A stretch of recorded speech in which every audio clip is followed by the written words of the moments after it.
So yun, for today's video, andito tayo sa Dalida, dito sa SM Santa Rosa City. Yan, so namimili po kami dito ng aming pong kakainin. So ayan na nga po, nakapili na kami while waiting for payment. So medyo mahaba ang pila. At after nga namin mabayaran, ito na, niluto na namin ang aming pong piling kakainin. So, actually, this is my first time na makavisit itong kainan na to sa Dalida. Unang-una, banong-bano pa ako dyan kung paano lutuin.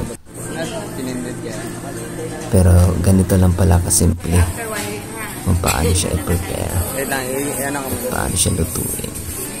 So ayan o, napaka-organize po ng mga noodles nila.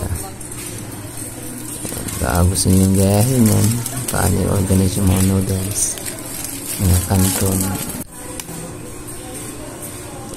Yan, nilagyan ko ng itlog sa akin. Halo mo na. Parang nasa bahay lang. Luto ko na.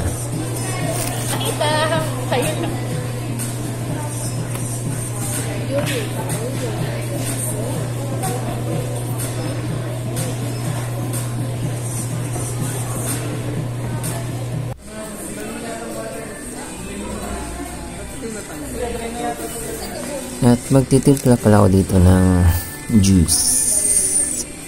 So ice top ata to. Pili ko. Masarap siya, in fairness. Gusto ko siya. Meron pa?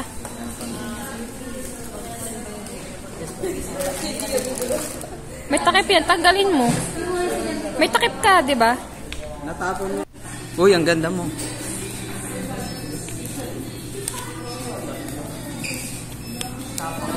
So, sa kanya napili niya ay parang coffee ata yan. Medyo hindi ko siya pet. Yung niya. Matabang kasi.